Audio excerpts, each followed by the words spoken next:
Buenos días y bienvenidos a esta Open Class.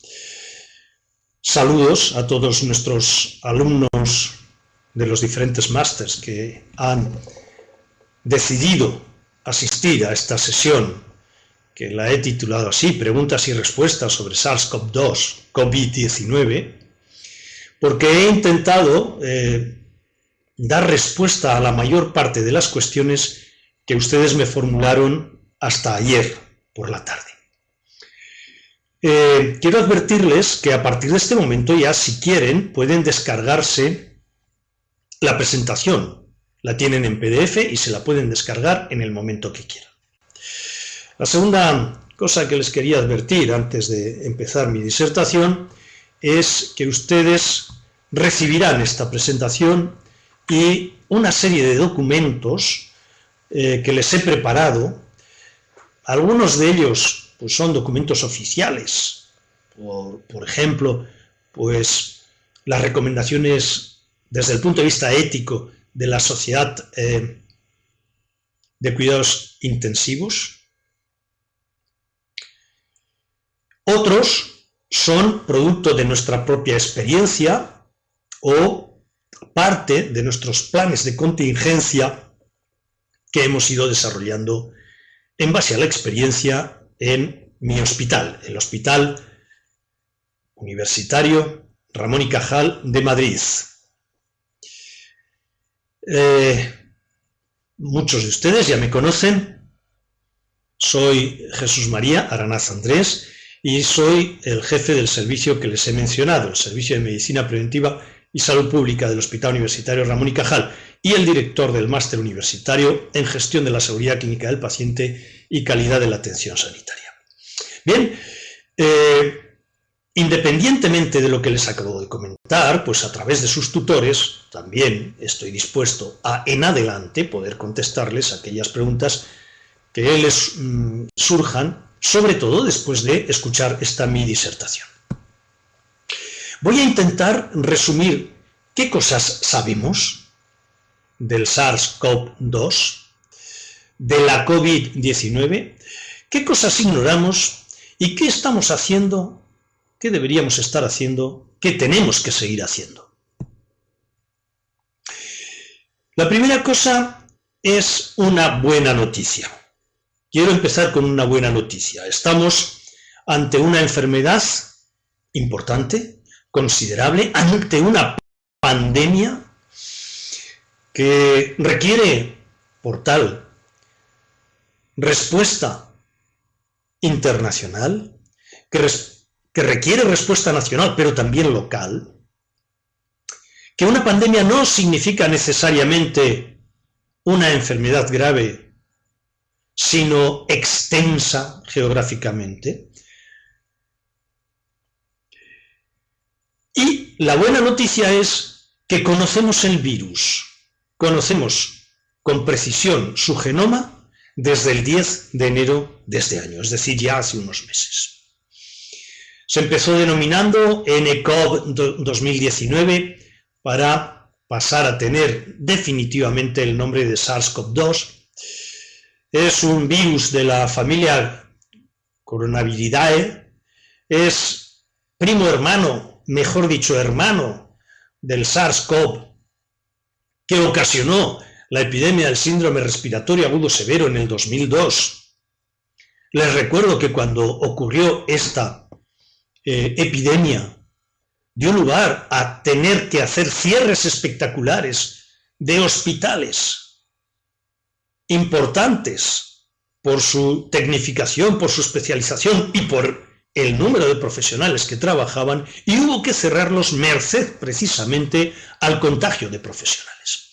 Es primo hermano del MERS-CoV, que dio lugar a la epidemia del síndrome respiratorio de Oriente Medio en 2012. Pero como les he dicho, este es el virus, y la enfermedad la hemos denominado, oficialmente la denominamos como COVID-19. ¿Qué sabemos? Pues si nos referimos a datos globales, les puedo decir, estos son datos del lunes a las 21 horas, hora española, hora de Madrid, que cada día actualizamos los datos y están disponibles para cualquiera que a través de la red acceda a la web del Ministerio de Sanidad de España, pues lunes 20 de abril a las 21 horas españolas, pues teníamos 2.319.000 casos confirmados en el mundo, 1.174.731 casos en Europa, 204.178 casos confirmados en España.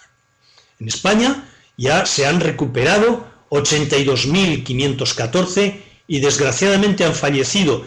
Y quiero en este preciso momento hacer una consideración, y es que 21.282 fallecidos no es solo una cifra. Son personas con historia, personas con familia, personas que se han visto gravemente afectadas de la enfermedad de la COVID-19 y que han fallecido. Y por lo tanto, hemos de tener en consideración cada vez que leamos los números que no estamos solo dando una cifra. Es algo mucho más que una cifra de lo que estamos hablando. Otra buena noticia. Bueno, pues como tienen ustedes ahí un grafiquito, según miran la pantalla a la izquierda, donde aparece la tasa de crecimiento de la epidemia, que no es ni más ni menos que el incremento porcentual medio de casos en las últimas 2 semanas, que como ven ya es negativo, y eso es una buena idea. ¿Realmente cuánta población tenemos infectada en total en España? No lo sabemos.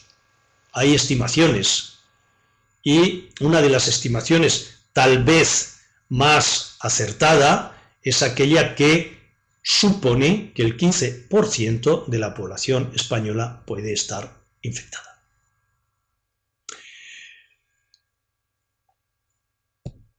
Y si descendemos, aquí tienen ustedes la gráfica de presentación de los casos hospitalizados en mi hospital, en el Hospital Universitario Ramón y Cajal.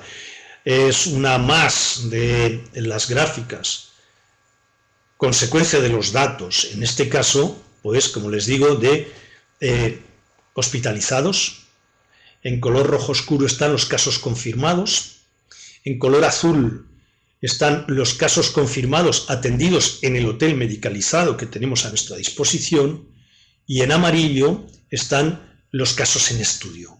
Si se fijan ustedes, la curva ya en nuestro caso concreto, en el hospital nuestro, pues lleva ya varios días con una tendencia descendente.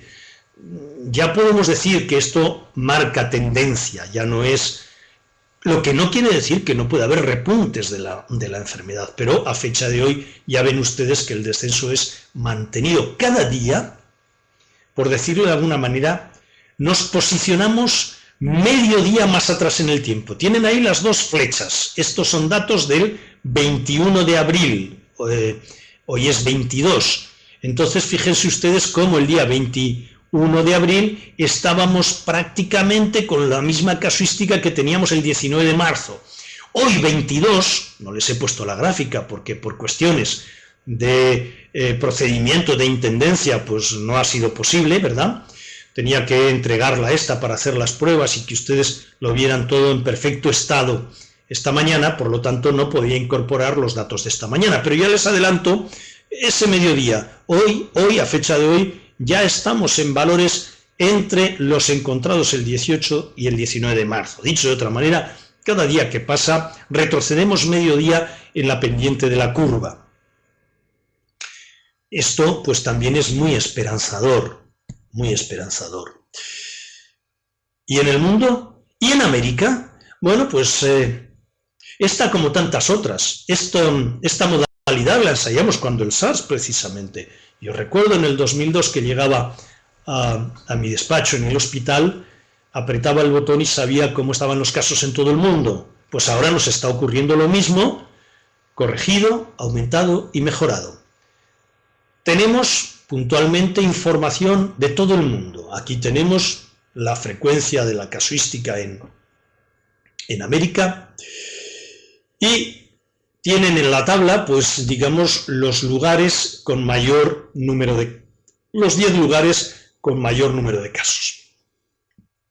De América Latina podemos mencionar Perú, 14.420 casos a fecha del lunes, Chile, 9.252, Ecuador, etcétera, etcétera, etcétera. Por tanto, en cualquier momento conocemos el curso de la epidemia. Sabemos lo que está pasando en cualquier lugar del mundo. Y es muy importante conocer este dato epidemiológico, el número reproductivo básico, que como ven, en España hemos estado unos días por debajo de la unidad y a fecha de hoy estamos pues prácticamente en la unidad, 1.03. ¿Esto qué significa? Pues esto significa que por cada sujeto infectado, por cada sujeto que esté contagiado, aparecerá un nuevo caso. En el momento en que empecemos a tener un RO inferior a la unidad, estaremos resolviendo la epidemia.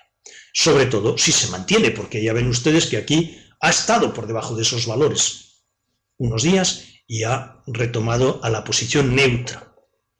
Para que ustedes se hagan una idea, pues el sarampión puede tener un índice RO en torno al 16-18, es decir, por cada enfermo aparecerán 16-18 nuevos casos. Pero lo que es más importante es la cadena de transmisión, que lógicamente arranca de un agente infeccioso que puede o no tener un reservorio, puede tener o no una puerta de salida, un modo de transmisión, una puerta de entrada, un huésped, y un agente infeccioso de nuevo, se cierra el círculo. ¿Qué quiero decir con esto? Pues que con romper cualquier eslabón de la cadena podemos frenar la epidemia. Esta se mantendrá mientras esté todos los eslabones de la cadena enlazados. Y esto es muy importante porque esto nos va a dar pistas acerca de cómo actuar para frenarla con propiedad, para aplicar las medidas necesarias que permitan romper estos eslabones y, por lo tanto, frenar la transmisión. Cuando hablamos de la aldea global, no es una frase hecha, es una realidad. Fíjense, les he puesto una foto que obtuve el 26 de febrero de 2020, hace un mes, y tienen ustedes ahí cómo son la cantidad de vuelos que había a las 23:41 horas. Fíjense ustedes, la aldea global no es una frase hecha para expresar que estamos intercomunicados, sino que es una realidad. Y a la derecha de la imagen tienen un dibujo que he sacado y desde aquí se lo recomiendo. La Organización Mundial de la Salud, mejor dicho, las dos, la OPS, la Oficina Panamericana de la Salud, filial latina de la Organización Mundial de la Salud, pues está presentando diferentes cursos de formación en torno a la COVID. Algunos son de prevención, otros son de diferentes aspectos del mismo, que son altamente recomendables. Bien, esta es una de las fotos de uno de esos cursos, que quiere reflexionar. ¿Quién está en riesgo? La respuesta es muy simple, todos. Por lo tanto, todos tenemos que estar también dispuestos a poner nuestro granito de arena para frenar esta epidemia. Conocemos el mecanismo de transmisión y, por lo tanto, las posibilidades de prevención. Fíjense, esta enfermedad se transmite por gotas que son impelidas por la tos o por el estornudo. Por lo tanto, la distancia razonable, tal y como tienen ustedes en la imagen,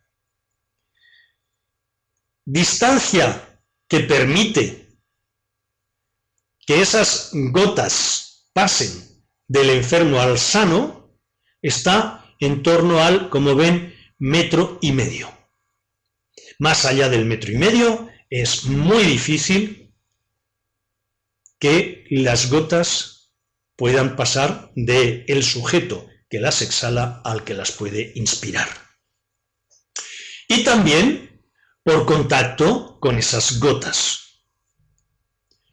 ¿Esto qué quiere decir? Pues esto quiere decir que tenemos ante nosotros la primera medida de prevención, el distanciamiento social. Este distanciamiento social es una buena medida para cualquiera de las enfermedades estacionales respiratorias, incluida la gripe. Por eso me he permitido ponerles esa imagen de ese muñequito con el paraguas, está cubierto, ¿verdad? Y tienen al pie de la imagen la URL del vídeo que les recomiendo que visualicen. Es un vídeo destinado a la prevención de las enfermedades de transmisión vía respiratoria. Recuerden que hay dos posibilidades de transmisión a través de la vía respiratoria. Por gotas, que tiene un mayor peso y por lo tanto la distancia que recorren hasta ser depositadas en superficies o en el suelo está en torno al 1,5 metros, y la aérea, cuyo peso es menor y puede quedar suspendida, sobre todo si hay corrientes de aire, más tiempo y por lo tanto recorrer más distancia. Esta es por gotas la transmisión o por contacto con gotas. Consecuencia, primera medida, si somos capaces de mantenernos a una distancia de 2 metros del sujeto enfermo, no correremos riesgo de enfermar. Esto queda muy bien ilustrado en el vídeo que les recomiendo, que solamente tienen ustedes que hacer clic en el enlace que tienen en la presentación al pie del dibujo. Esto lo haremos en más ocasiones. En la presentación que les he preparado, les he seleccionado una colección de videoclips interesantes y no muy numerosa, pero sí claves, diría yo. Este es el primero, que nos ilustra respecto de la primera medida de prevención, distanciamiento. Más allá de 2 metros de un sujeto enfermo, nosotros no corremos riesgo de enfermar. ¿Qué más cosas conocemos? ¿Qué más cosas sabemos? Pues fíjense, si esta charla yo se la hubiera dado hace mes y medio, pues les diría que, en fin, que todavía no estaba muy claro el periodo de incubación. También les hubiera dicho que, en fin, que no estaba documentada, que no estaba suficientemente apoyada la posibilidad de la transmisión de la enfermedad antes del inicio de los síntomas, y sin embargo hoy, que ya ha pasado un tiempo y que ya hemos tenido la enfermedad en número suficiente en diferentes lugares, en diferentes continentes, en muy distintos países, pues ya podemos decir que efectivamente conocemos más del periodo de incubación, mediana 5 días, conocemos que puede ser transmitida, que puede comenzar el contagio 1 o 2 días antes de el inicio de los síntomas, que además hay probablemente en torno a un 30% de posibles contagios a partir de esta vía, que, en fin, tendremos un 55% de personas infectadas con, en fin, clara sintomatología, que en torno a un 10% lo serán graves y que en torno a un 5% pues van a ser críticos, van a necesitar probablemente ingreso en unidades de cuidados intensivos. Y consecuentemente de estos escenarios, la mortalidad irá increciendo también en cada uno de estos escenarios, en la que intervendrán no solo la gravedad del proceso, sino también la comorbilidad que tenga el paciente, la edad, la fragilidad, etcétera, etcétera. También podemos decir que la transmisión por heces o por vía aérea todavía no ha sido demostrada. La transmisión, que no la presencia de virus, que sí que tanto en aérea como en heces se ha documentado, pero no se ha documentado la viabilidad para el contagio a fecha de hoy. Ya les adelanto que nosotros estamos en estos momentos, desde mi servicio, desarrollando un estudio para intentar, más allá del ensayo, es decir, en condiciones de práctica clínica, si es o no viable la vía aérea como fuente de transmisión de la enfermedad, sobre todo en determinados supuestos a los que me referiré más adelante, de procedimientos generadores de aerosoles. La clínica no ha tenido muchos cambios desde el inicio de la descripción de la enfermedad. Ha habido variantes y ha habido pues otro conjunto de cortejo de síntomas pues no reflejados en la difusión de los primeros casos y que con mayor o menor intensidad pues aparecen, ¿no? Los síntomas más comunes, pues ya saben ustedes que es la fiebre, la tos, también ha aparecido diarrea, pérdida de olfato, pérdida de gusto al comer, etcétera, etcétera, etcétera. Respecto de la gravedad, pues al inicio, cuando venía, después de los primeros datos, de los primeros documentos transmitidos tras la experiencia en China, se decía que el 80% cursaban con síntomas leves, el 13,8% con síntomas graves y el 4,7% críticos, ¿verdad? Y que la mortalidad era muy variable, sobre todo asociada a la edad. Esto lo podemos seguir manteniendo con propiedad. Sin embargo, en nuestra experiencia en España, pues digamos que si consideramos como más importantes el cortejo de síntomas que hacen necesaria la hospitalización del sujeto, pues aquí estaríamos hablando no de un 80%, sino probablemente precisan el ingreso en torno a fecha de hoy de un 40%. Es cierto que un poco más adelante, cuando tengamos mucho más datos y conozcamos con mucho más precisión el denominador, porque ya les he dicho antes que hay estimaciones de posibles contagios en España, pero claro, a fecha de hoy el conteo, el contaje de denominadores, que no solo de numeradores, pueden hacer que dentro de un tiempo, no muy largo, por supuesto, pero un tiempo de estabilidad de esos datos, pues a lo mejor varíen estos porcentajes.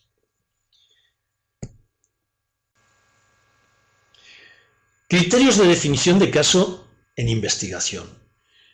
Aquí quiero hacer con ustedes una reflexión, porque les puedo decir que a fecha de hoy seguimos considerando en España como caso en investigación, pues una persona que tenga un cuadro clínico compatible con los síntomas que les he referido, que haya sido atendida en una urgencia hospitalaria por ese cortejo sintomático que haya precisado ingreso, y que además pues, pueda tener alguno de los hallazgos radiológicos como infiltrados bilaterales con patrón intersticial o infiltrado unilateral multilobular, y que la confirmación nos la da el criterio de laboratorio. Pero lo que quiero compartir con ustedes es que es muy importante para afrontar con propiedad la enfermedad, hacer definiciones operativas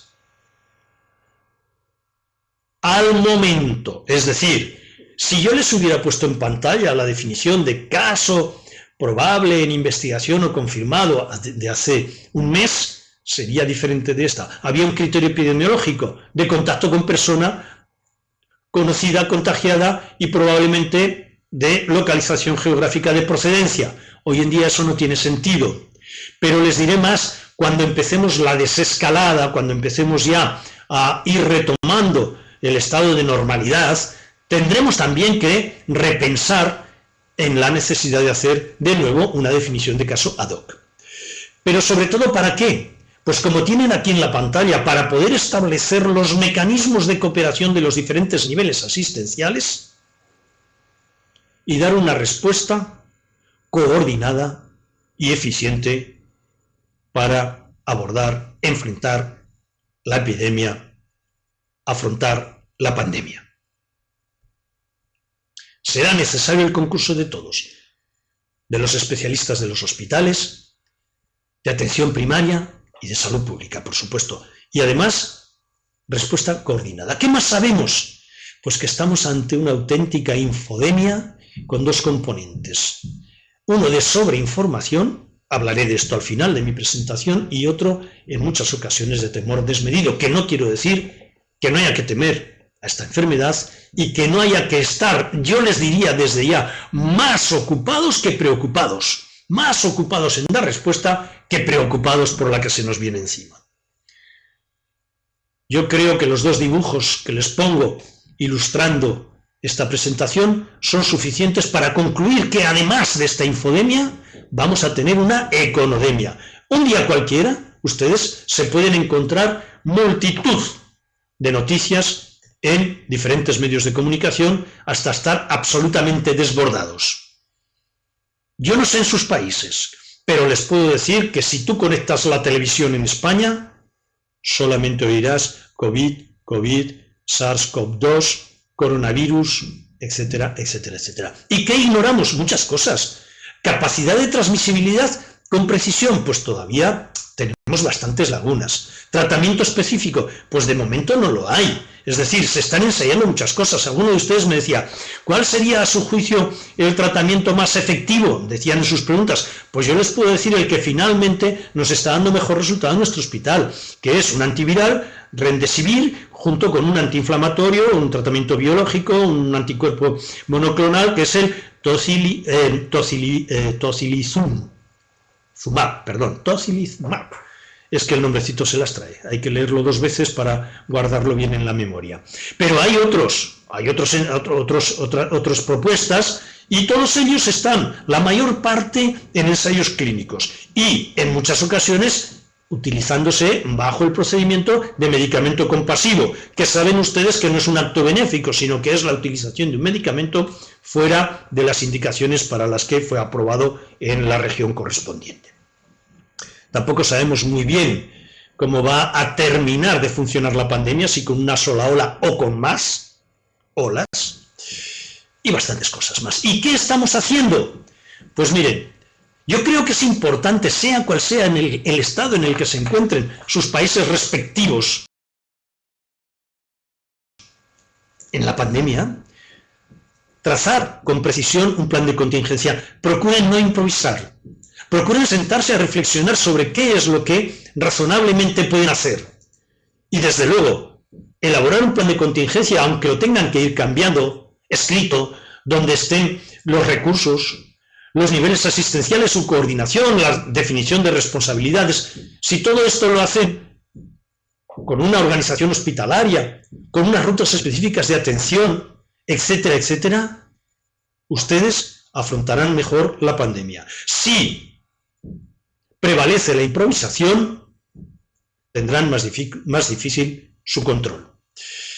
Es muy interesante también realizar triajes clínicos y, en fin, internar a los pacientes en zonas específicas, etcétera, etcétera. Nosotros inicialmente pues íbamos incorporando zonas COVID y manteníamos zonas no COVID hasta que llegó un momento en que todo el hospital era COVID y ahora estamos ya de nuevo recuperando zonas no COVID. Pero con COVID y sin COVID, fíjense ustedes, en el triaje del hospital, cada invierno, en nuestro caso, de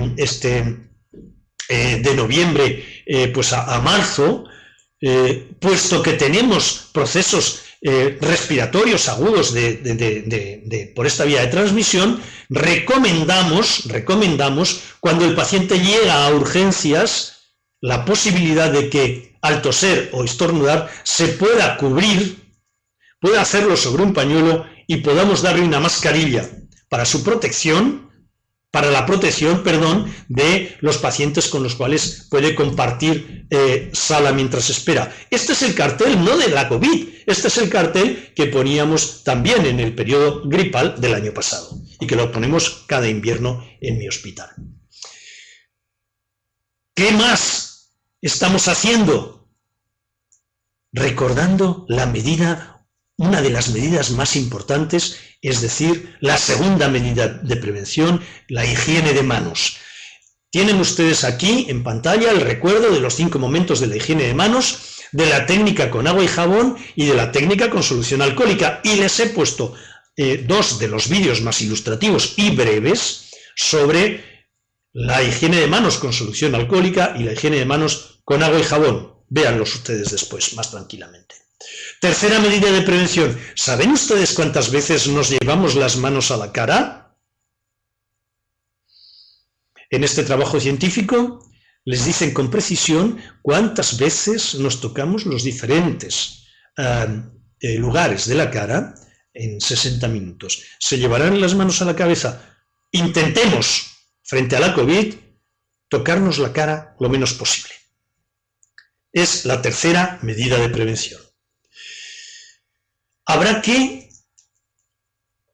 conocido el mecanismo de transmisión de la enfermedad y cómo romper esa cadena, poner en marcha precauciones estándar al atender a los pacientes o basadas en la transmisión. Concretamente, en este caso, iremos a las medidas de gotas un poquito ampliadas y de contacto con gotas un poquito ampliadas, dado el hecho de que, en ocasiones, solamente en los procesos generadores de aerosoles tendremos que implementar medidas de precaución a la transmisión aérea.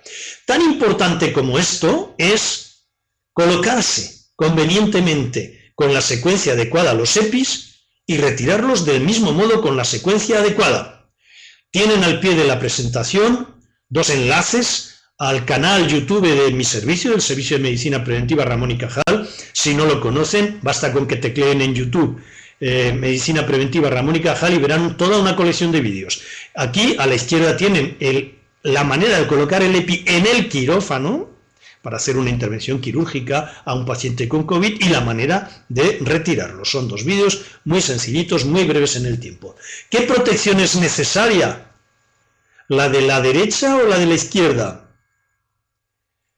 Bien, evidentemente, si no mantenemos el distanciamiento social, incrementamos las probabilidades del contagio si no ponemos otra barrera, en este caso la mascarilla, ¿verdad? Y vean ustedes, pues, los diferentes riesgos. Pero además, tengan ustedes en cuenta que la mascarilla, sensu estricto, la mascarilla quirúrgica o la mascarilla denominada higiénica, no son equipos, por definición, de protección individual, aunque protegen. Para las enfermedades de transmisión por gotas, protegen. Los CDCs han hecho este resumen de cuándo aplicar en función de lo que se vaya, de la práctica clínica que se vaya a hacer, o una mascarilla quirúrgica. Fíjense que está jugando de nuevo con la distancia, el distanciamiento social, con la posibilidad de que el paciente, además de tener COVID, pueda llevar mascarilla y en función de ello, pues establecer cuál es la barrera más eficiente. Tengan en consideración que ante una pandemia puede ocurrirles, pues como está ocurriendo en muchos lugares, entre otros en España, que tenemos desabastecimiento de equipos de protección individual. Y estamos haciendo también ensayos, yo todavía estoy en fase de ensayo, la estamos terminando en estos momentos en mi hospital, para tener dispuesta la posibilidad de reprocesar equipos para más de un uso ante la escasez. En condiciones normales no recomendamos el reprocesamiento, pero en condiciones de desabastecimiento probablemente no sea una medida en modo alguno temeraria, más bien todo lo contrario. Para conocer cómo evitar la transmisión de infecciones por gotas, contacto gotas, cuál es el caso de la COVID, les he seleccionado este vídeo elaborado por el Hospital Marqués de Valdecilla en España, que es de los más ilustrativos. Tienen la URL, luego tranquilamente ustedes lo revisan, que les será muy útil. Y también les recomiendo que visiten la página web de la OPS, porque encontrarán de manera muy ilustrativa cómo hacer un uso correcto de las mascarillas. También les recomiendo revisar este documento de uso de mascarillas quirúrgicas y máscaras FFP de la Sociedad Gallega de Medicina Preventiva. Es un extraordinario documento que está sacado, entre otras cosas, de las recomendaciones de la Organización Mundial de la Salud para la prevención de las infecciones vía respiratoria, que por cierto también se la he incluido entre los documentos que ustedes recibirán. Estamos en un momento en el que también es necesario reflexionar sobre el no hacer. ¿Qué es lo que no tengo que hacer? Pues no tengo que ponerme la mascarilla en la frente, en el pelo, no tengo que ponérmela debajo de la barbilla, porque entonces se producirá lo denominada homeostasis del riesgo. Creeré que estoy seguro y estoy en mayor riesgo. Y desde luego, no tocarnos la cara, porque para tocarnos la cara, sin duda vamos a tocar la cara externa de la mascarilla y por lo tanto podemos estar en contacto con secreciones que hayan podido, por tener una distancia inferior al 1,5 metros, venirnos de un paciente COVID. Por lo tanto, sí, pero bien utilizada. ¿Qué decir de cómo quitar los guantes? Pues del mismo modo, con corrección. En esta viñeta, en esta infografía, tienen ustedes, yo creo que con mucha precisión, cómo quitarse correctamente los guantes. Pero además les he seleccionado también un vídeo específico para que lo puedan hacer, cuya URL tienen al pie. Bien, ¿qué más podemos hacer? ¿Qué más estamos haciendo y qué más es conveniente hacer? Mire, tienen ustedes en pantalla y también tienen el documento, entre los documentos que les van a facilitar, consejos para el profesional sanitario una vez que sale del hospital, de su centro de salud y retorna a su casa. Son 10 recomendaciones que hemos elaborado para nuestro hospital. Se las pongo a su disposición. Hagan las propias, modifíquenlas si lo juzgan conveniente, pero sobre todo hagan caso a la 10ª, a todas, pero sobre todo a la 10ª, y es cuando lleguen a casa desconecten un poco de COVID, de coronavirus, de SARS-CoV-2, porque si no, no podrán ni siquiera conciliar el sueño. Hemos elaborado también una app que tienen ustedes la URL en pantalla y que ustedes se pueden descargar, y es una serie de recursos organizados de una manera operativa para afrontar el estrés de los profesionales sanitarios. Pueden ustedes bajársela de la red y utilizarla, y espero que les sea útil. Con esa intención la hemos hecho. Voy concluyendo y quiero ir concluyendo también con una buena noticia. Se ha publicado la permanencia del virus en diferentes superficies. Pero la buena noticia es que se inactivan de forma eficiente en presencia de etanol, también de hipoclorito sódico y de glutaraldehído. Dicho de otra manera, cualquiera de los desinfectantes habituales de superficies es capaz de liberarnos del SARS-CoV-2. En estos momentos, nosotros en España tenemos unos objetivos que pueden ser diferentes según el estado en que se encuentre cada uno de sus países, pero que he querido reflejar con esto cómo va variando y cómo tenemos que ir pensando en la respuesta operativa para el momento en el que nos encontremos en la epidemia. Ahora mismo nuestro interés es frenarla, es decir, estirar la curva hacia abajo, como han visto en las imágenes primeras de mi disertación. Aplicar la racionalidad, el mejor conocimiento disponible, evitando desde luego decisiones compulsivas o con poco fundamento. No conducen a nada más que a sembrar la desconfianza, y eso es muy grave. Hay que utilizar fuentes fiables. Desgraciadamente, están apareciendo noticias falsas, fuentes incluso falsas, que no se me ocurre el móvil que han podido perseguir quienes de alguna manera las quieren transmitir. Combinar esfuerzos colectivos y responsabilidades individuales. Hemos tenido casos en algunos hospitales de robo de mascarillas y de soluciones alcohólicas, y esto es un delito. De alguna manera esto me recordaba, estas secuencias, estas 2 o 3 últimas reflexiones que les estoy haciendo de la parte negativa del proceso, un extraordinario libro que no quiero cerrar mi disertación sin recomendárselo.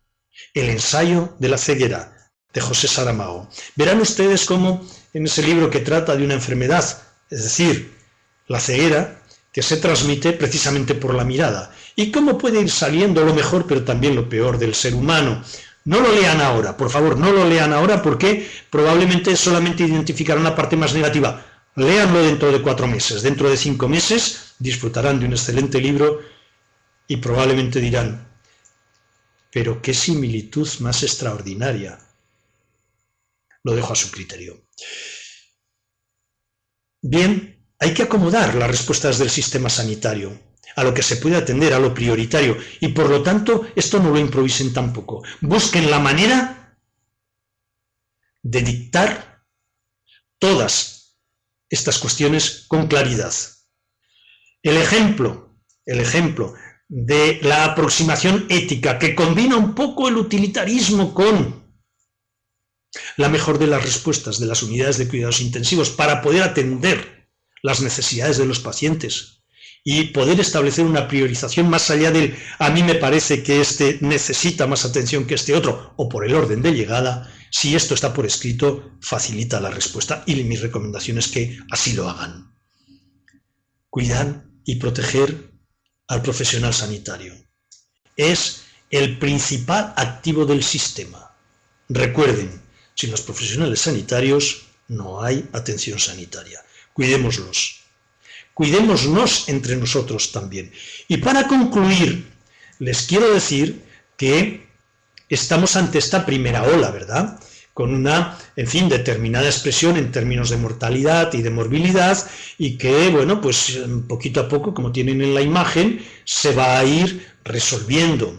Después entraremos en la segunda oleada. Si no hemos entrado ya, depende de los países, podemos estar todavía en la primera o incluso ya en la segunda, que es considerar toda esa suerte de pacientes urgentes no COVID que se han demorado por restricción de recursos para atender a esta emergencia y que lógicamente han podido ver empeorada su enfermedad, todavía más si cabe, y que requerirá también una atención específica en la segunda oleada.